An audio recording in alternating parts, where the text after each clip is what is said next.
welcome to the BC Messenger podcast. It's April 2023, and this is our ninth episode of the BC Messenger podcast. My name is Steve Hall. I'm here with my wife, Jennifer, and we host this friends. podcast. Good to be with you again. It is good to be here, and this is real science, real Bible, real history, and real world. Well, we're going to start the podcast off this month with a trivia question. And for all of you Bible scholars out there, all of you who have a lot of Bible knowledge, what well-known event in the life of Moses happened at a place called Rephidim? What well-known event in the life of Moses happened at a place called Rephidim? Now, bonus points if you can think of two well-known events that happened at Rephidim. All right, that's our trivia question. We'll give you some time to think about it while we go through some of our other content. That's right. And try to resist the temptation to Google it and just wait and hear the answer later in the podcast. Yes, as we get into Rephidim and talk more about that. Well, Jennifer, give us the bullet points for today's podcast. Okay, our featured topic here for the month of April is, first of all, the history of the Missing Millennium discovery. We're going to share some of Dr. Aardsma's personal story and how his journey led him to the Missing Millennium discovery decades ago now. And you may be surprised to learn what Dr. Aardsma set out to do after he finished graduate school and where his pursuit of truth ultimately led him. After that, we will have the research updates about Rephidim, as we just mentioned.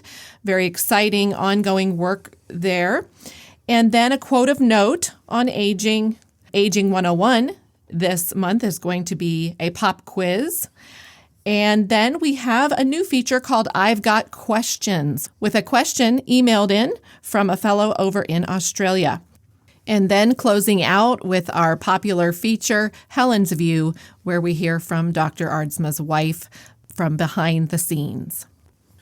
Listeners to our podcast are familiar with hearing us here talk about what we've called the Missing Millennium, the Missing Millennium discovery. We've made reference to it numerous times along the way, but we really haven't taken the time to explain what the Missing Millennium is in detail. What is this that we keep talking about, this Missing Millennium? Dr. Aardsma discovered in the mid-1990s that a full millennium, 1,000 years, had been accidentally dropped from traditional biblical chronology. Now, you have heard us mention the traditional dates versus the corrected dates here on our podcast. We've said that many times. The Missing Millennium discovery is the key that unlocked tremendous progress in the field of biblical chronology and historicity. All the work that's been done here at the Biblical Chronologist over the past decades has flowed out of this discovery, even down to the anti-aging vitamins, which we are going to get to in a little bit here. And all great discoveries have a story behind them, of course, of what path the scientist went down as he came to the realization of a new understanding. And so that's what we want to do today. Right. So today we want to share how this discovery happened, what transpired during Dr. Aardsma's journey that led him to this new understanding of biblical chronology. It's an important history that helps bring to light a greater understanding of the missing millennium and its significance. It's good to look back sometimes.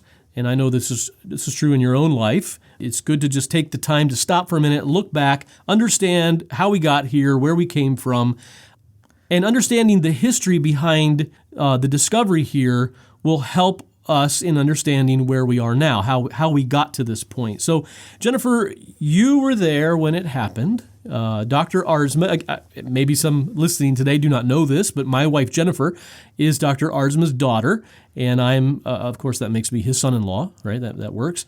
And so I would like you, Jen, to just share the story with us and with our audience today about your father, about the Missing Millennium discovery. How did all this happen?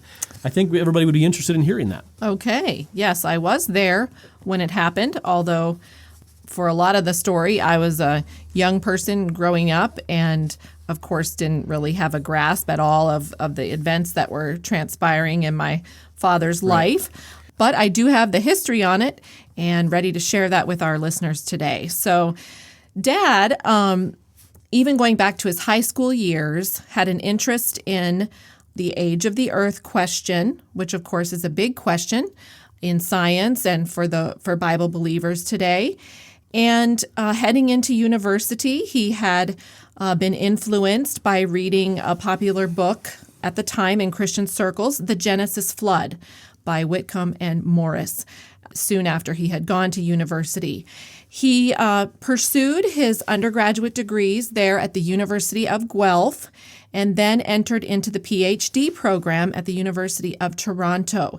And pursuing his interest in dating methods and understanding ancient history and resolving these questions between science and the Bible, he went into his graduate studies getting in on the ground floor of radiocarbon dating using particle accelerators, which were fairly new at the time, I believe. I remember as a girl hearing terms like accelerator mass spectrometry going around the house. And so he never had those kind of terms in my family?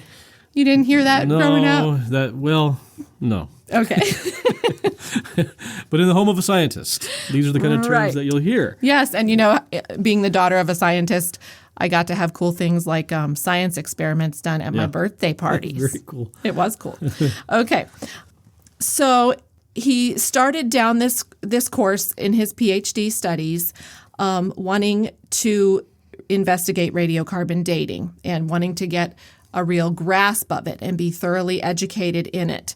He took several electives while he was there from the geophysics department, including a geochronology course. And chronology was really what he was interested in. So he graduated with his doctorate degree in 1984 when I would have been 8 years old. And after that, he did some doctoral studies there before going to be part of the faculty at a well-known creationist organization. And that would have been in 1986. So our family moved from Canada, of course, where we had lived. They relocated from the Toronto area down to San Diego, California. So we moved into the U.S.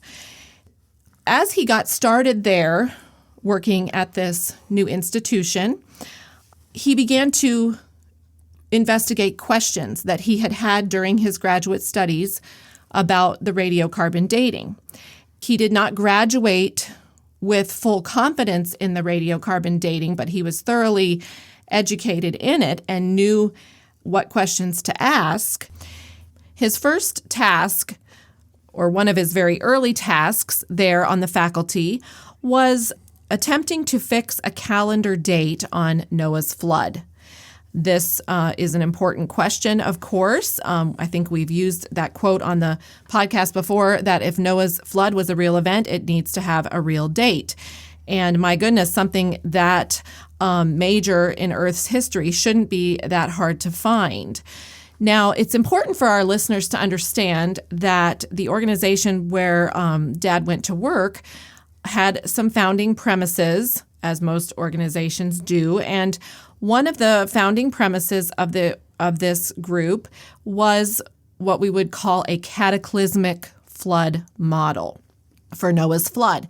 So the understanding was that Noah's flood had been a major globe-wrecking cataclysm that had shifted tectonic plates, that had caused thousands of miles of continental separation, that had made all of the fossils that had ocean floors erupting, and just pure chaos on the entire globe at the time of Noah's flood, which is all an extra biblical understanding of that event, right, I would add. But this is what that group had strongly put into the foundation of their understanding of Noah's flood. You know, the Bible doesn't teach that the flood had all of this catastrophic effect on the earth. There are some verses that are talking about the windows of heaven open and that kind of thing. But to have the kind of beliefs that we have grown up with about the flood aren't necessarily biblical. They are extra biblical. They are ideas that are being read into the text. So as he was searching for this date of Noah's flood, he is looking for a cataclysmic event. And along with that, he is incorporating, of course, his knowledge of radiocarbon dating and trying to resolve this question. Now, at this time, radiocarbon dating began to be able to be calibrated by tree ring calibration for the radiocarbon dating. And through that, which was very new at the time, coming on the scene of Dad's field of work, Dad was able to gain confidence that the radiocarbon dating, the tree ring calibration was all very sound. Some of the questions he had coming out of graduate school were then resolved through this method of checking. Basically, you can check the radiocarbon dating by the tree ring calibration back to 10,000 years ago. So to clarify, he came out of University of Toronto questioning radiocarbon dating, is the story what you're saying, went to this creationist institution to help show that it wasn't probably, there was something wrong with it, and ended up finding that, to be totally honest, there's nothing wrong with it. Exactly. And it's actually quite accurate. Quite sound. Quite sound. And so that, of course, then really calls into question what is going on with Noah's flood. Right. Because we have tree rings going back 10,000 years. We have archaeological remains going back thousands of years past any biblical date of Noah's flood. And so at this point, I think Dad faced somewhat of a crisis, feeling like he was hanging over a cliff by his fingernails, because it seemed that, in all honesty, he might be finding that Noah's flood was not real. I have a memory of our family, which was always trained in the ways of the Lord and in the Bible. I remember us singing the Bible stands in family devotions a lot during those years. And I think Dad, as he was working through these questions, wanted to sing that. Now, I asked him about it, and he said he can't remember for sure about singing that song, but that's my memory from my vantage point. So here he is at this creationist institution, being totally honest about what he's seeing in the science and saying that it looked to him that a cataclysmic Noah's flood had to have been 10,000 or more years ago. Now, which doesn't add up. That, of course, is tricky biblically to get that to work. It's also tricky with groups that don't want to hear those kinds of ideas being put forth. So he did come under attack for even suggesting that Noah's flood could be that far back. So to clarify, when you're saying 10,000 years, the radiocarbon dating goes back that far.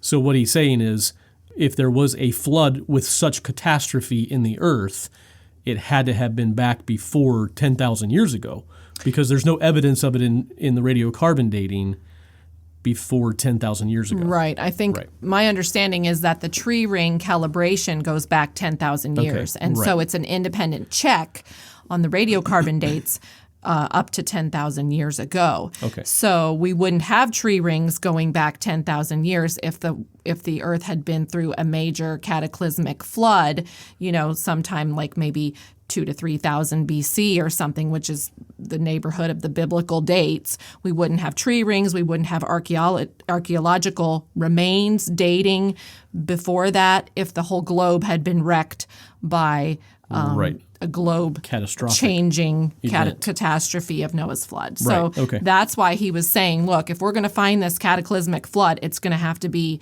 10,000 or more years ago. Right.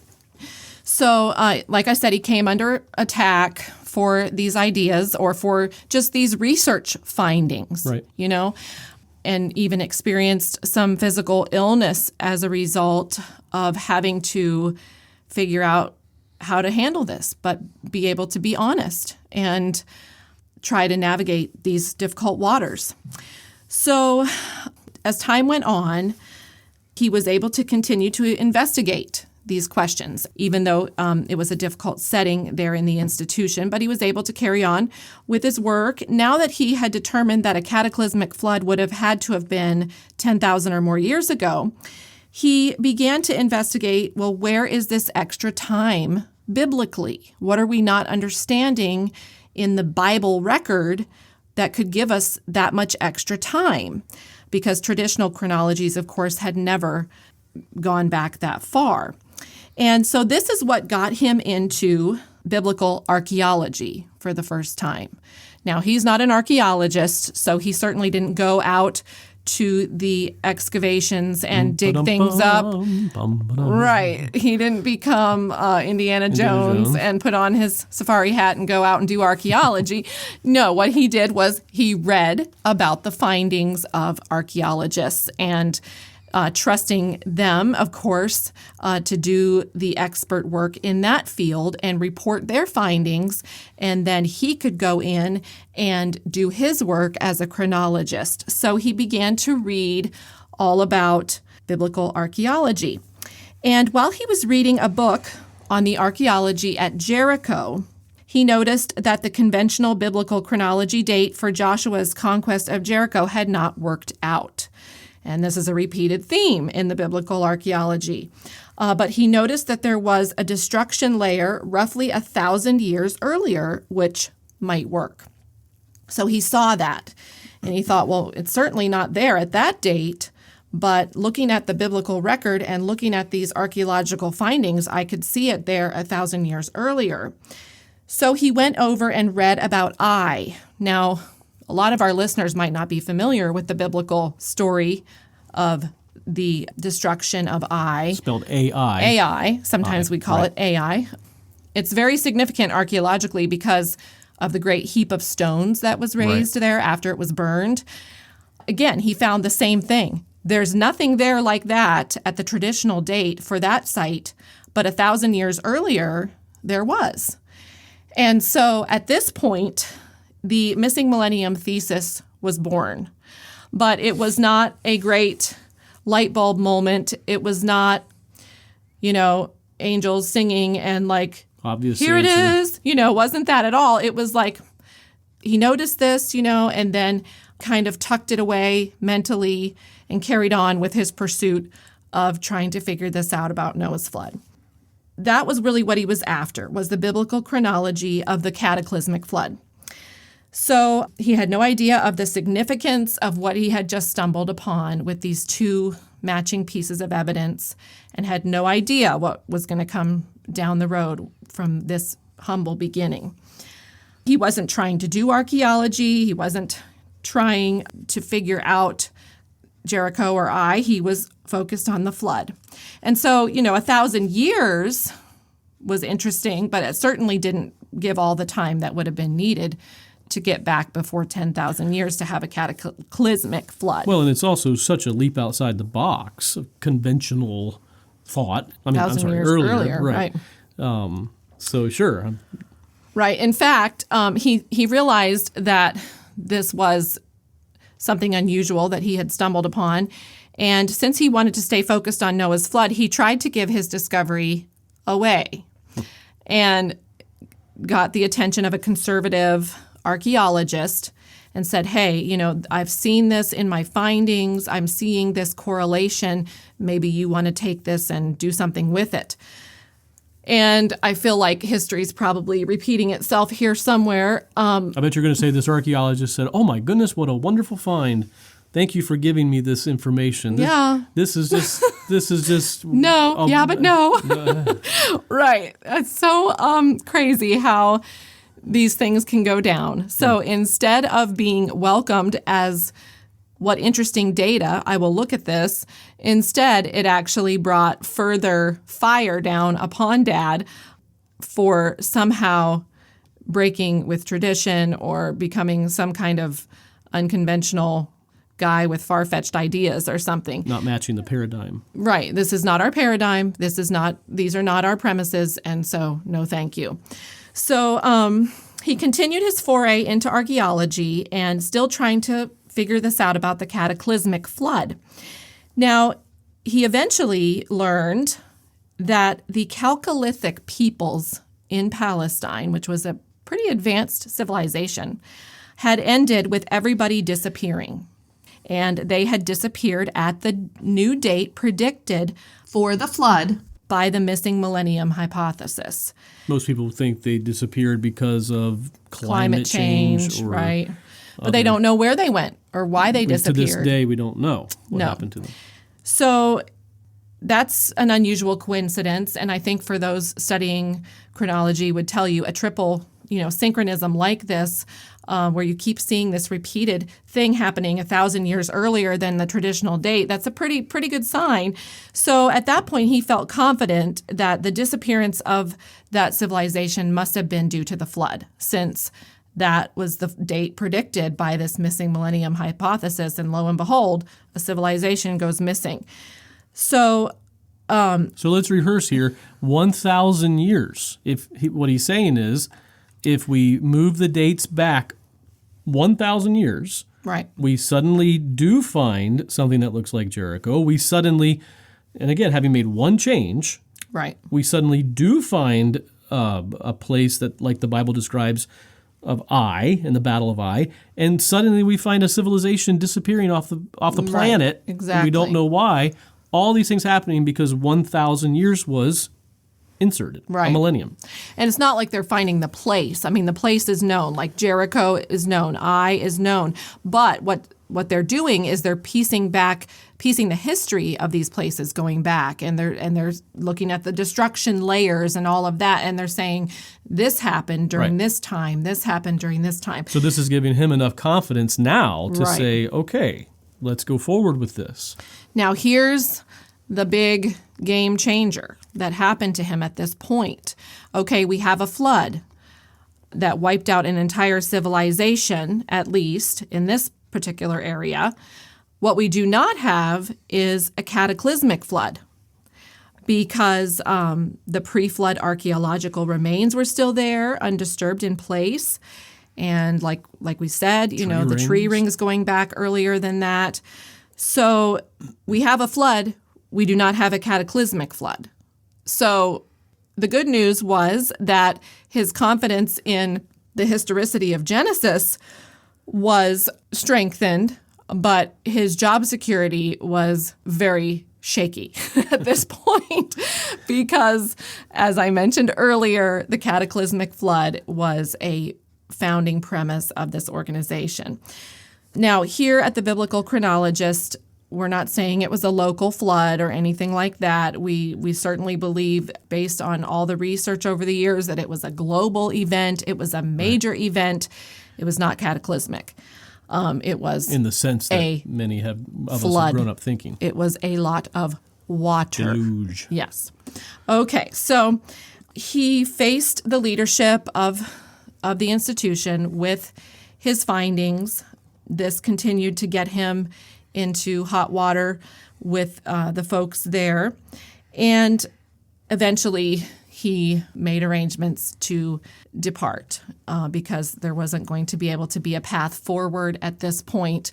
He was trying to be honest with his research findings, and the group was trying to hold to their founding premises, and it wasn't working. So he made the decision to head out. And of course, the question then became, head out to where, right? Where am I going? What am I doing? I mean, at this point, I myself was in late high school, and our family had deep roots there in the Southern California area. And he was grappling with the question of, what should I do? I mean, I've got this missing millennium thesis. Somebody needs to investigate this. I'm not going to be able to do it in a secular institution, if any secular institution would have hired him after his 8 years with the creationist organization. So he eventually decided he was going to have to just go out on his own and be able to just be free from institutional ties and preconceived ideas, so that he could really investigate what was going on with this new discovery and whether it would continue to hold water when put to the test. So our family relocated to East Central Illinois. Now, why would he choose that? Right. East Central Illinois, farmland, the heartland of America, corn, soybeans. Well, the University of Illinois, there in Champaign, had an entire wing devoted to archaeology. And that was really what he needed to get into, was the archaeology, so he could find out if these biblical events continued to show up earlier, 1,000 years earlier. This was before the day of Google searches and all of that we have today. So that library was very important. Right. The internet was on the verge of emerging, but it had not yet really emerged to be able to be useful to anybody to do research. And so he would drive down to the university and he would spend days in that library. And it was a big sacrifice for them personally because their income was very small. They had a large family to support. But God rewarded them for their sacrifice in what I've heard Dad refer to as the golden years of discovery, where, just light bulb after light bulb kept coming on and it kept adding up. And he would open the archaeology books and look at the 1,000-year earlier dates, and he would repeatedly find confirmation for what the Bible was describing. And, paradigm shifts are hard. A revolutionary idea brings with it a lot of hardships. But there is the fun part, right? The fun part's like, light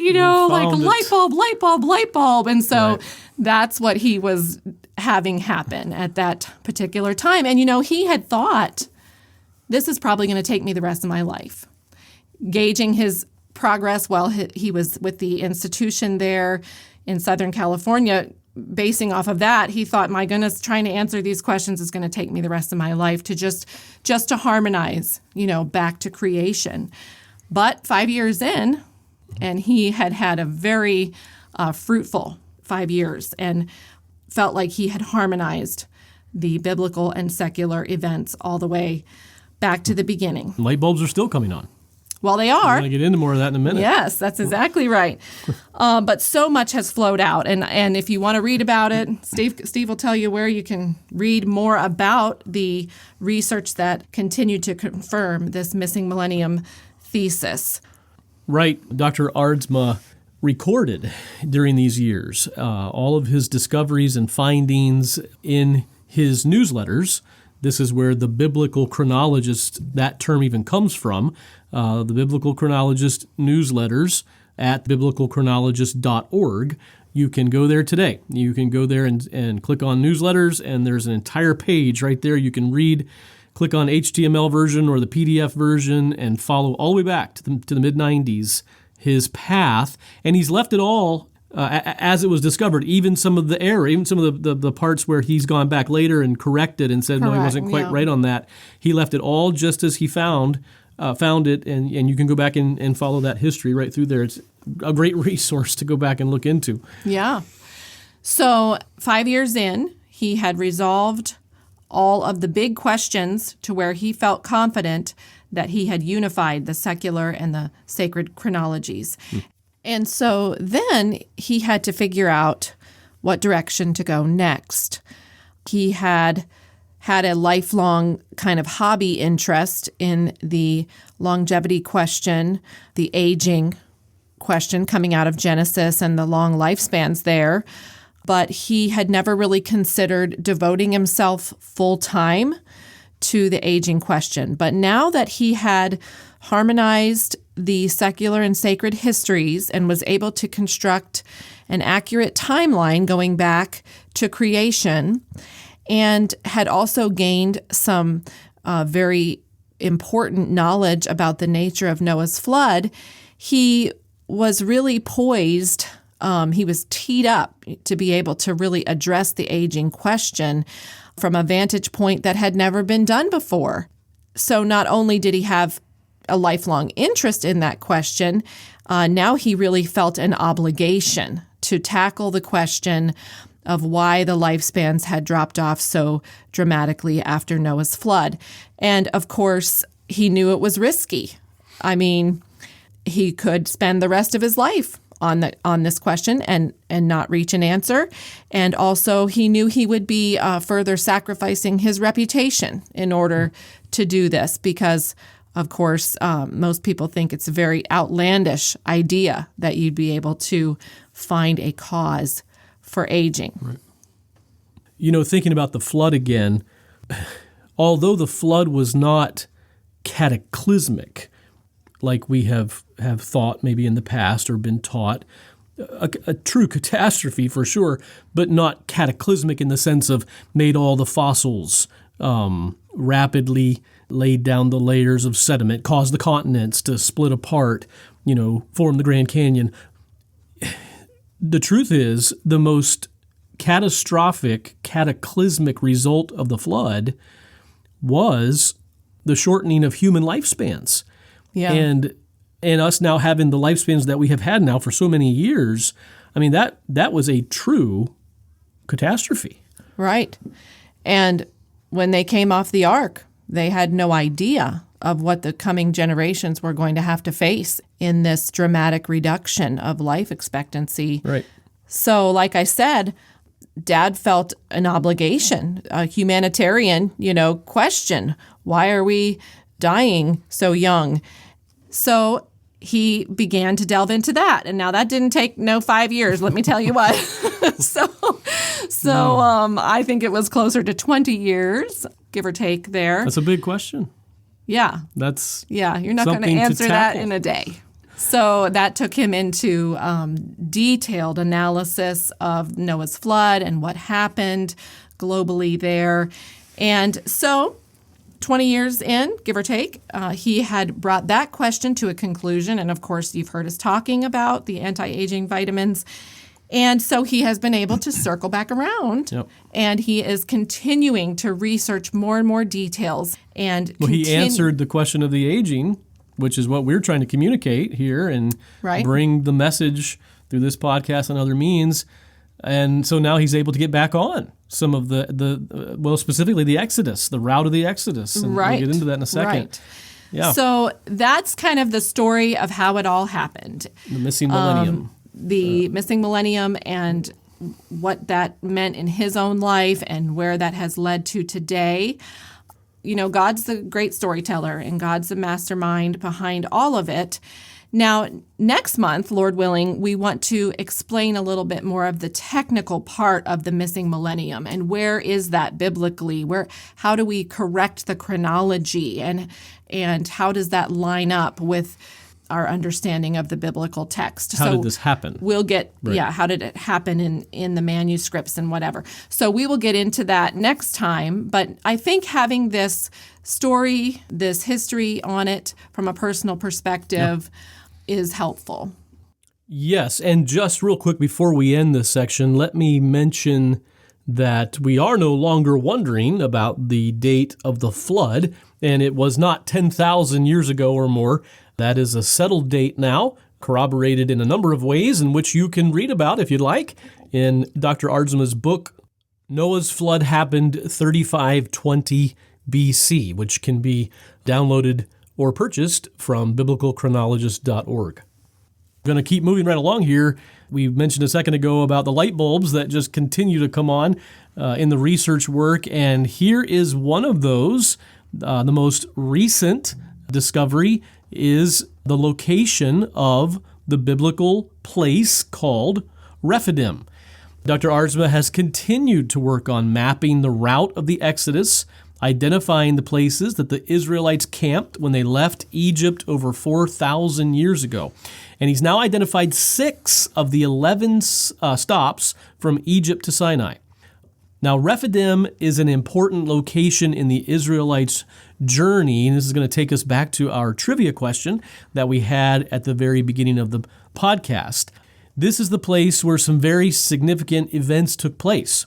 Rephidim's talked about in Exodus chapters 17 and 18. It was the last stop of the Israelites before reaching Mount Sinai. So, Jennifer, answer to the trivia question. Answer to the trivia. The question again was, What well-known event in the life of Moses happened at a place called Rephidim? And there were bonus points if you can think of two. Think of two. Okay. So the first and probably most well-known is the event recorded of the miracle when Moses brought water forth from a rock. Moses Water from the rock. struck a rock. God told him where to strike it, and water came forth. Yes. For the very thirsty Israelites Yes. who had been traveling through the central Well, that probably is Negev. event number one. Right. That this place is remembered for. Well, what about a second one? Okay, so maybe you thought of the water from the rock. Second one is a battle with the Amalekites. Now, there were a lot of battles that they fought there, especially as they went up into Canaan. But this particular battle is the one in which Moses held up his hands and the Israelite army prevailed. And Aaron and Hur came and stood on each side of him and held his arms up, and Israel won the battle. And this happened at the location called Rephidim, where the water had come from the rock. Right. They were up on a precipice, the Bible story says, looking down on the battle, and they would hold his arms up and they would prevail. Yes, we all remember those stories from Sunday school. You just may not have remembered or known that they took place at this location called Rephidim. We do hope to do a featured topic on Rephidim on our podcast in the coming months, but for now we can just know that the site has been identified. Archaeologically, the various people groups mentioned in the biblical account are shown to have been present at this place that is in Israel, in the Sinai Peninsula today. You can go and visit it. Of course, there's no sign there that says this is the biblical Rephidim, but It is called Rephidim. Rephidim, Yeah. which that's interesting. And the unique landform, the typography of this site correlate exactly with the biblical account, even down to the water that was brought forth out of the rock that Moses struck. So we hope this whets your appetite to go read the article and see for yourself what this discovery is. Dr. Aardsma just published these findings just 2 weeks ago. Yes. From now when we're recording this podcast. This is very recent research developments and findings. And again, flowing out of the Missing Millennium discovery. Everything at this particular site is dating back to the date expected by the Missing Millennium for the Israelites in the wilderness. And the archaeologists don't know they're the Israelites. They call them mysterious Nomadic peoples. Right. Right. They have a lot that they don't understand. And again, you have to have the Bible to finish the story. That's what they don't have. They even think these people are going the wrong direction. They think they're heading toward Egypt. They don't see it as they have left Egypt heading toward Canaan. Correct. So, and if they would take the Bible seriously, they would find that there are numerous books devoted to what was happening with these people groups there At this in time. the desert. Right. Well, the unique details of this specific site once again help us to understand much more about the biblical account. And once again, we just stand in awe of God and his works in history. All right, so shifting gears a little bit here, we have a quote of note that you can see if you look up our show notes that are emailed to you. By the way, if you don't get that, we always want to try to remind you of this. You can get on biblicalchronologist.org and go subscribe there to the podcast, and then you'll get an email with it's kind of like a newsletter online. We call it our show notes. And we have a picture there of a mug, and the mug says this, the meme says this: "When I was young, I was poor. But after years of hard work, I'm no longer young." So No longer young. Right. Right. Aging seems inevitable with the passing of time, right? We can work towards different goals. We may or may not achieve those goals, but one thing that has been guaranteed to happen for the many thousands of years now is that over the decades, we will lose our health, lose our mobility, and our bodies will break down due to aging. So that's a lighthearted quote, but here at the Biblical Chronologist, of course, we have a different perspective on this. Well, and that takes us into Aging 101. This segment that focuses on all that is currently known about aging. We talked a minute ago in Jennifer's testimony about the missing millennium and the discovery and how it has led Dr. Aardsma to delve into the question of human aging. We want to give the basic principles of that through this Aging 101 section each month. Okay, class. And it's time for a pop quiz. Pop quiz time. In Aging 101. Who's going to do this? I'm going to give the quiz. You're going to give the quiz? To me? I'll give you the quiz questions. How about that? Oh, I'm going to answer the questions. Yeah. That's what you're saying. Okay. Oh. Yeah, you should be prepared. We've had 4 lessons on aging. Okay. All right. Uh-oh. All right. It's been a long time since I've taken a quiz. Pop quiz, verbal quiz. Okay. All right, here we go. Oral answers. Here we go. Okay. Question 1. True or false? Aging is a natural process that is pre-programmed into the human body. Aging is a natural process? That is false. It is not a natural process. It is a disease process. Cha-ching. Ding. Good job. All right. You got it. All right. Good. Off to We a good know start. that from Genesis, of course, because people's bodies have not always aged and broken down the way they're doing today. Okay. Question 2. What is the life expectancy for U.S. males today? Life expectancy for U.S. males today. 81? No, that's the females. That's females. Okay. 79. Nope. 78. Nope. Keep counting down. 77. One more. 76. 76. 76 That young. for U.S. males. Yeah, I mean, if you make it past 76, you're above average. And many don't make it to 76. Yeah. Now, we're not just trying to study aging today. We are trying to point out that the life expectancy before Noah's flood for thousands of years, what was that? A whole lot higher. Do you know what that was? This is a bonus question. Well, I mean, Adam, they all lived 900. Yeah. I mean, on average, it was 900 years, give or take. So 76 compared to 900, that's quite an enormous difference.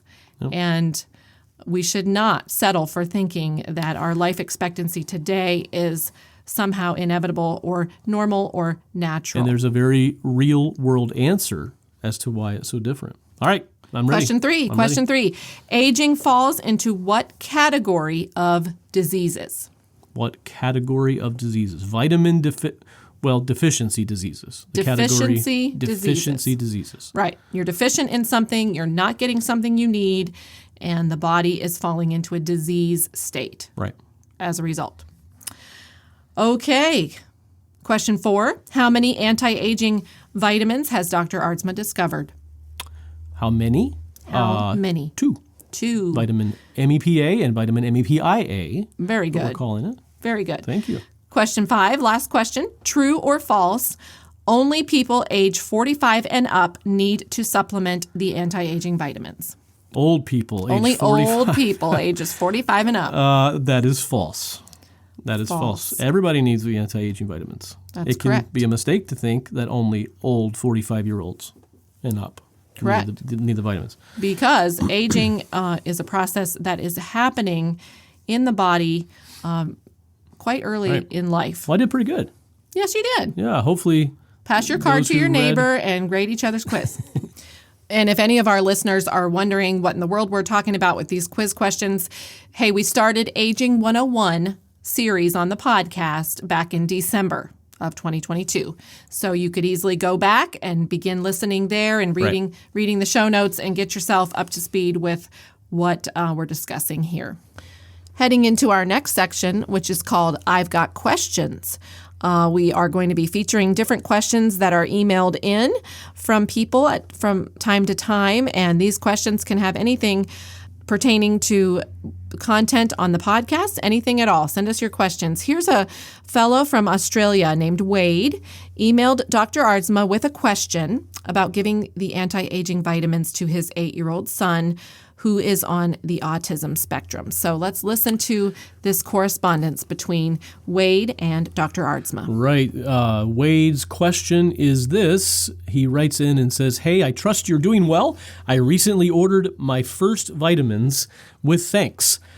I found your work through your farm in Instagram. We grow strawberries and mulberries in South Australia. I had an affinity for watching your successes and challenges there.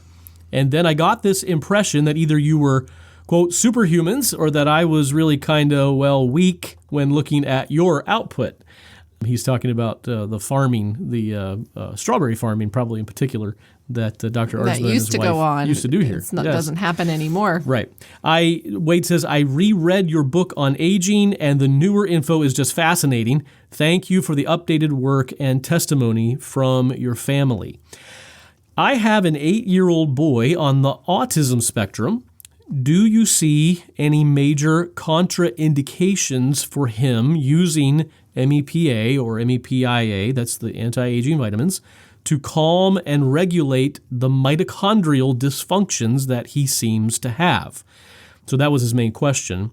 And then a little bit later on in his correspondence, Wade says, "Very kind regards as a hugely impressed follower of your work and efforts." And then Dr. Aardsma responded to Wade with this answer. "All my children are grown and gone, but if I had a child with autism, I would not hesitate to put that child on both vitamins MEPA and MEPIA.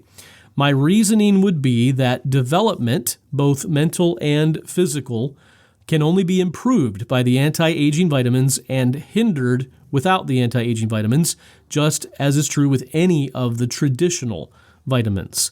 And then again, skipping down to the end of the correspondence, Dr. Aardsma says, "I much appreciate all your kind words and thank you for your encouragement." And I just want to be sure our listeners know, of course, that they can obtain the anti-aging vitamins for themselves through the Biblical Chronologist website. There are 2 vitamins, but they are bottled together in one bottle as liquid drops and can be mailed to you at your request. If you have any questions or need any help with that, please do let us know. And we want you to take seriously the need to avail yourself of this newly discovered supplement. We have Helen's view now, and Helen's going to talk to us a bit about another branch of Aardsma Research and Publishing over here. We do produce a math drill, Dr. Aardsma's math and spelling drills, actually math and spelling, and she's going to give a little history on that. And Jennifer's included in this little history. Right, yes. I'm part of the story again. That's what happens when you're father and daughter, I guess. But yes, Dad is an inventor at heart and a scientist. He likes to solve problems and figure out new ways of doing things. And so he has done that in many different areas, and Helen's going to talk about a little bit of that today. Some history of Dr. Aardsma's online drills. In Gerald's opinion, basic math flashcard drills is the key to building a truly solid foundation for math at the grade school level. For success in higher mathematics, one really does require a solid, rote knowledge foundation of the basic math facts. To ensure such a foundation in our children, Gerald systematically drilled 600 math facts with them, working through a select subset of these each day. We did this as a supplement to the regular textbook or computer CD curriculum from grade 1 through grade 7. Gerald started doing this with our oldest child, Jennifer, roughly 4 decades ago, using a set of homemade flashcards. She was in 2nd or 3rd grade at the time. Gerald had been using a very thick set of homemade flashcards to drill the basic addition, subtraction, multiplication, and division facts with Jennifer. He was working on a PhD in physics at the time, and he knew how important it is for children to have the basic math facts memorized as a foundation for all future work in mathematics. Jennifer, unfortunately, did not have the same mature perspective on this daily math drill her daddy had. She was a sharp little student and had no problem learning the facts and reciting them, but she quickly became bored with the whole routine. She found it much more fun to experiment with her daddy's patience, impishly delaying as long as she could manage for a whole myriad of postulated reasons and giving wrong answers just for the fun of it. Computers were just beginning to become available, but at a steep price. So Gerald built his own. He wrote his own operating system in conjunction with his own assembler, and then he used his assembler to write his own math drill program, all as a fun, after-hours diversion from his PhD course of study. We don't have any statistics on this, but we think there is a very good chance Gerald's math drill, Dr. Aardsma's math drill, as it is now called, was the very first computerized home educational math drill in the world. The computer didn't mind sitting and waiting all day for the answer if that was Jennifer's choice, but it kept track of her best times on each math fact and heartlessly beeped at her and subtracted points from her final score if she didn't answer fast enough. It also took off points if she had got an answer wrong, and it kept track of which facts she was having trouble with and drilled those more often. Gerald's job was reduced to merely monitoring Jennifer's progress by checking the score, which the computer printed out after each drill. The computer math drill worked like a charm. To be perfectly honest, it did a much better job of drilling the basic math facts than Gerald had been able to do with the flashcards. For one thing, it never made mistakes. For another, it remembered Jennifer's performance from lesson to lesson. This allowed the computer to drill facts she was having trouble with more often. And it allowed the computer to know when Jennifer could answer more quickly. The result was a fast-paced, customized drill which put Jennifer in competition with her previous best performance to see what new level of performance she could come up to each day. Jennifer was given a very thorough drill of basic math facts each day, and Gerald was released to pursue other goals and fulfill other duties. We kept that basic math drill running in our home school for over 35 years. Since 2011, Dr. Aardsma's math drill and Dr. Aardsma's spelling drill have been web-based at www.draardsmasdrills.com. Dr. Aardsma's spelling drill contains a spelling bee utility, which we are hoping eventually to develop a national spelling bee tournament around. Jennifer is grown and married with 8 children of her own, and they now do their daily spelling and math drills using Dr. Aardsma's math and spelling drills as part of their home school. Why change a winning formula? It's always great to spend time with you for a few minutes each month. I do want to express my gratitude and thanks to Jennifer and Steve for this podcast and the hard work that they are doing. They bring many talents to the biblical chronologist, and we thank the Lord. Okay, if you're interested in Dr. Aardsma's math and spelling drills or know someone who might be, there is a website, draardsmasdrills.com, and it's very simple to get a year's subscription to that. What is it, $16 or something? $16.95, I believe. And I do recommend it. We've used it all the years of homeschooling our kids. It's a time saver.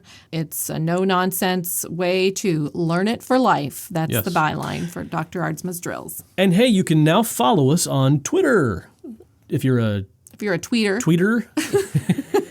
If you're twit, you can follow us in the town square of our day, as it's called. Biblical historicity needs to be brought to the forefront of the discussion, and Twitter is definitely a place where discussions are happening. Not always a friendly place. No, not always, to say the least. But you know what? We're armed with the belt of truth, and we want to use every avenue possible to advance the kingdom of Christ in our day. So, hey, follow us on Twitter. We're on Facebook as well. The BC Messenger. Yep. That's our podcast now has a Twitter page as well as Facebook page. Yes, and you will find the BC Messenger. Any of our podcast content is fair game for our Twitter page. And if you come onto our profile and go to where it says replies, you can see a lot of the different conversations that we've been engaging with there on Twitter with those who have serious questions about the historicity of the Bible and believe that it's purely mythological. We'd love to have you join us there. Well, thanks for joining us. It's been a good episode. If we can help you answer any questions, let us know, and we'll see you in May. May. Bye.